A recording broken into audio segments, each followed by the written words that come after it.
Bonjour les collègues, nous avons eu hier après-midi une commission de dialogue social pour définir les mesures de protection sanitaire à mettre en œuvre en début d'année 2021 et faire le point sur le dossier explosif, je vous en ai déjà parlé, le dossier explosif des fiches de poste des agents du conseil régional. Je vais vous parler de ces deux sujets dans cette vidéo. Mais avant de vous parler des mesures de protection à mettre en œuvre en début d'année, je voulais revenir sur l'organisation du travail pour la fin d'année 2020. D'abord les jeudis 17 et vendredi 18 décembre. Je pense que vous avez des questions sur la recommandation du Premier ministre de sortir nos enfants des écoles, en fait, et de les garder à la maison, demain et vendredi. Alors l'autoconfinement, c'est certainement une bonne idée, mais dans la pratique, cette idée, elle est difficile à appliquer au Conseil régional de Bourgogne-Franche-Comté. À l'UNSA, on a posé hier la question au directeur général des services pour avoir des consignes, et en fait, c'est inapplicable à la région. Les agents des lycées sont sur des calendriers de travail et de congés qui sont fixes, donc impossible pour eux de poser 2 jours de congé jeudi et vendredi pour s'auto-confiner avec leurs enfants. En plus, le service public de l'éducation est prioritaire en ces temps de guerre contre le virus, contre la Covid-19. Donc on ne voit pas bien comment on pourrait concilier l'autorisation d'absence des agents pour s'auto-confiner et garantir la continuité du service public régional. Bref, recommandation du Premier ministre inapplicable à la région. Après, c'est vrai que ça semble plus facile pour les agents des sièges. Chaque agent peut individuellement voir avec son encadrant pour poser des jours de congé soumis à la validation de la hiérarchie, comme toujours, pour des jours de congé.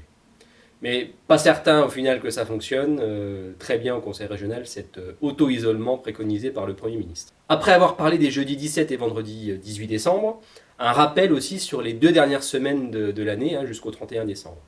Là, ça concerne plutôt les agents des sièges. Alors, pour les agents des sièges, du 21 au 31 décembre, pendant ce qu'on appelle les congés de fin d'année, globalement, les 2 dernières semaines sont des semaines de congés, il peut être demandé aux collègues, en fonction des nécessités de service et des missions à assurer en présentiel, d'être présents sur site jusqu'à 2 jours par semaine. La règle définie par le directeur général des services, il l'a envoyé par mail d'ailleurs, il y a quelques temps, c'était 2 jours de présentiel maximum par semaine. C'est un équilibre entre les prises de congés qui sont bien légitimes pour les agents des services administratifs et la continuité d'activité du service public. Et c'est bien les directeurs et les directrices qui définissent les présences des agents sur site, les agents qui sont absolument nécessaires sur site pour assurer des missions sur ces 2 dernières semaines de l'année. Je vous rappelle, 2 jours en présentiel maximum, le reste en télétravail. Bon, en même temps, je vois beaucoup de collègues qui n'en peuvent plus du télétravail à 100%.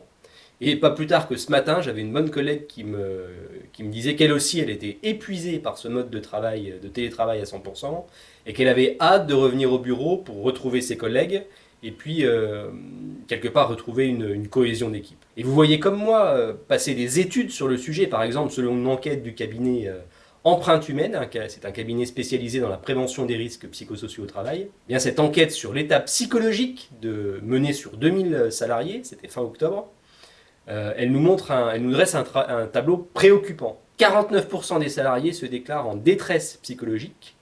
C'est 7 points de plus d'ailleurs que l'enquête qui avait été menée par le même cabinet en mai 2020. 18% se sentent en détresse psychologique élevée. Et alors au niveau des encadrants, des managers, c'est 58% des managers qui sont en détresse. Et ça monte même à 72% pour les managers de managers. Donc cette situation de télétravail à 100% pèse lourdement sur les agents. Cette enquête, je pense qu'elle reflète aussi parfaitement la situation au Conseil régional de Bourgogne-Franche-Comté. Le télétravail commence à peser lourd sur la santé des agents. En plus, après le travail, on ne peut quasiment pas sortir avec le couvre-feu depuis 2 jours. Et on est finalement tous les jours enfermés sans voir personne et ça devient difficile. En tous les cas, c'est les retours que j'ai des agents. Donc pour les agents des sièges, pouvoir revenir 2 jours en présentiel au bureau les 2 dernières semaines de décembre, c'est sans doute aussi une bouffée d'oxygène. J'en viens maintenant à l'organisation du travail du 1er janvier au 31 janvier 2021. Première information, il n'y aura pas de vœux de la présidente. Toutes les cérémonies des vœux prévues sont bien évidemment annulées. Ensuite, vous dire, pour les agents des lycées, alors il y aura poursuite des renforts en contractuel dans les établissements. Il faut savoir que le renfort des lycées par l'emploi d'agents non titulaires, c'est au total 624 contractuels en novembre 2020. Pour comparer, en novembre 2019, c'est-à-dire en temps normal, entre guillemets, il y a 425 contractuels dans les établissements.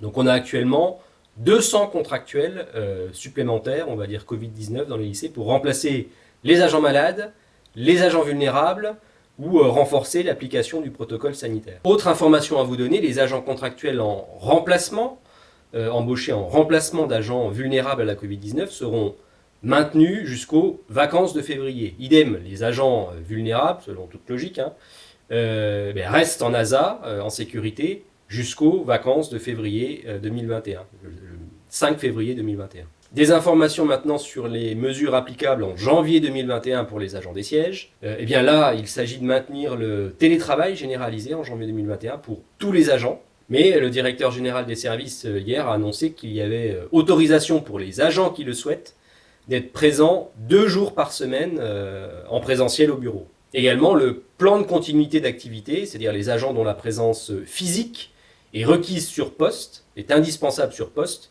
sera évidemment maintenu en janvier, du 1er janvier au 31 janvier. J'en viens maintenant au dossier de l'harmonisation des fiches de poste. Alors je vous l'ai déjà dit, ça concerne pour l'instant les agents des sièges. En 2020, c'est les agents des sièges. Et en 2021, c'est prévu pour les agents des lycées. L'UNSA avait alerté pour dire que c'était une catastrophe. Et le DGS a réagi d'ailleurs très rapidement en mettant la mission KPMG sur pause. Hier, le directeur général des services nous a proposé de desserrer considérablement le calendrier pour ajouter plusieurs semaines d'échanges et de concertation sur ce dossier. Il a insisté sur le fait qu'aucun agent du conseil régional ne perdra du régime indemnitaire et même qu'au contraire, un certain nombre de collègues verront leurs primes revalorisées. Hier aussi, le DGS a confirmé l'enjeu de reconnaissance des agents du conseil régional, reconnaissance du travail des agents de la région au travers de ces fiches de poste, et qu'il ne s'agissait pas de remettre en cause la spécificité des missions de chacun. L'UNSA a de son côté expliqué que le cabinet KPMG avait sans doute sous-estimé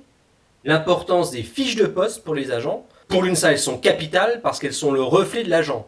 Et vouloir en quelque sorte les remplacer par des fiches emploi-repère, c'était une belle maladresse. En fait, il y a une évolution de nos métiers, c'est ce qu'on a expliqué hier en commission dialogue social, il y a une évolution de nos métiers. Nos grands-pères avaient le même travail toute leur vie, nos parents ont fait 4 jobs différents pendant toute leur carrière, et nous, notre génération, en fait, on a un job, mais on fait 4 métiers différents en même temps. Nous avons de multiples compétences que nous mettons au service de notre employeur, et la fiche de poste, telle qu'on la connaît au conseil régional, elle est utile pour mettre sur le papier toutes ces compétences qu'on exerce au quotidien. Bon, l'administration semble avoir compris, en tous les cas c'est les messages qu'elle nous a fait passer hier, et elle va ajouter, je vous l'ai déjà dit, du temps à la démarche. Cette semaine, la direction générale des services demande aux encadrants du conseil régional de faire le job d'explication auprès des agents, c'est-à-dire de donner l'articulation entre la fiche emploi-repère qui est proposée par KPMG et la fiche de poste de l'agent. La fiche emploi-repère, c'est en quelque sorte des compétences repères, et donc les agents doivent vérifier qu'ils sont bien fléchés sur la bonne fiche emploi-repère. Les compétences spécifiques des agents, elles restent sur la fiche de poste de l'agent.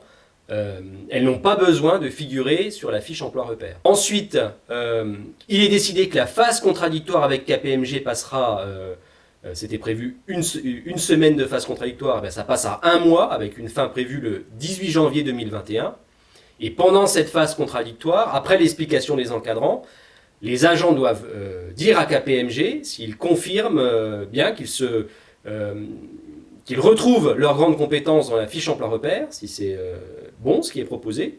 Sinon, l'agent peut demander à changer de fiche emploi-repère. Il n'est pas positionné sur la bonne fiche emploi-repère, il faut qu'il change de fiche emploi-repère. Ensuite, on prend 1 mois complet pour faire un retour aux agents. Donc ça, c'est le mois de février. Du 1er au 28 février, il y a un retour de KPMG et de la RH à tous les agents sur leur demande de modification ou de changement de fiche emploi-repère. Voir si vous êtes bien positionné sur la bonne fiche emploi-repère, voir si vous aviez raison, qu'il manquait quelque chose. Il manquait peut-être sur la fiche emploi telle et telle compétence qui est commune avec vos collègues qui sont positionnés sur la même fiche emploi-repère. Bref, tout ça c'est pendant 1 mois au mois de février. Puis ensuite, il y aura 2 mois pour rendre les derniers arbitrages, c'est-à-dire mars et avril. C'est la période où la direction générale rebalayera l'ensemble du dossier et rendra ses arbitrages. Enfin, on rend le dispositif opérant sur le bulletin de paye des agents, bulletin de paye du mois de mai 2021. Je voulais vous dire aussi que la période des entretiens professionnels, c'est une information qu'on nous a donnée aussi hier, elle va s'ouvrir du 11 janvier 2021 au 26 février 2021. Donc pendant cette période, pendant ces entretiens, il faudra que chaque agent du conseil régional puisse voir avec son encadrant, non pas sa fiche emploi repère, mais sa fiche de poste. Il faut revoir la fiche de poste pendant cette période des entretiens annuels. La fiche de poste, elle comporte vos missions spécifiques. Donc pendant votre entretien annuel, il vous sera demandé par votre encadrant un travail de mise à jour de votre fiche de poste qui doit contenir vos missions spécifiques. Autre information, du 19 février au 26 mars 2021, ça sera la campagne des avancements et des promotions internes. Il a été aussi confirmé hier que malgré le micmac de réforme des fiches de poste, création des fiches emploi repères, reclassement, etc., l'administration s'est tout de même engagée à mettre à jour pour le premier semestre ce dispositif et s'est engagé à maintenir le versement du CIA à la fin du premier semestre. Voilà rapidement pour le dossier des fiches de poste des agents des sièges. Bon, à l'UNSA, on a pris acte de ce calendrier, de ces propositions de l'administration, calendrier qui propose, qui laisse plus de temps pour comprendre le dispositif, donc on va dire que c'est positif. Mais on a pris acte de cette situation sans être forcément convaincu de l'intérêt de ces fiches emploi repères et de leur articulation avec les fiches de poste. J'ai envie de dire bon courage aux encadrants des sièges qui, cette semaine, vont devoir expliquer à leurs agents cette articulation. Voilà, j'en ai terminé pour cette vidéo, mais avant de vous laisser, je voulais en quelque sorte vous donner du care et du love.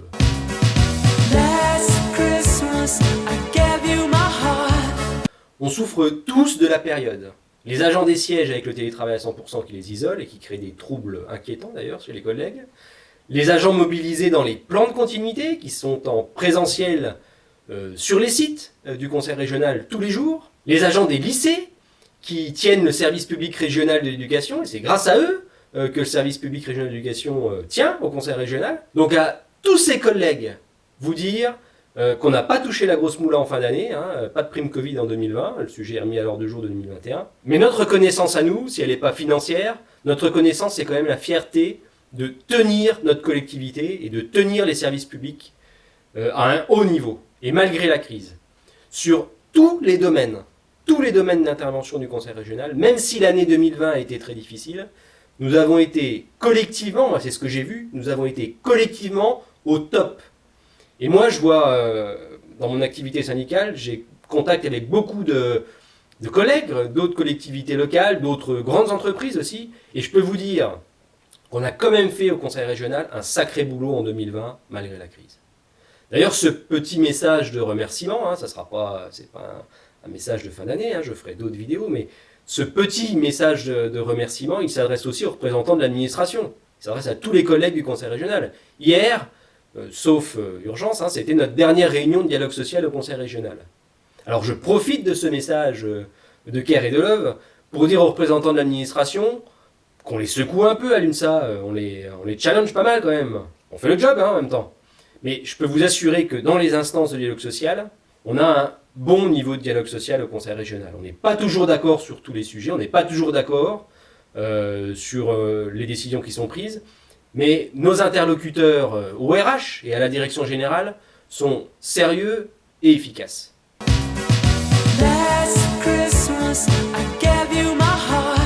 Pouce bleu si vous avez aimé cette vidéo et abonnez-vous pour ne pas rater les prochaines publications de l'UNSA.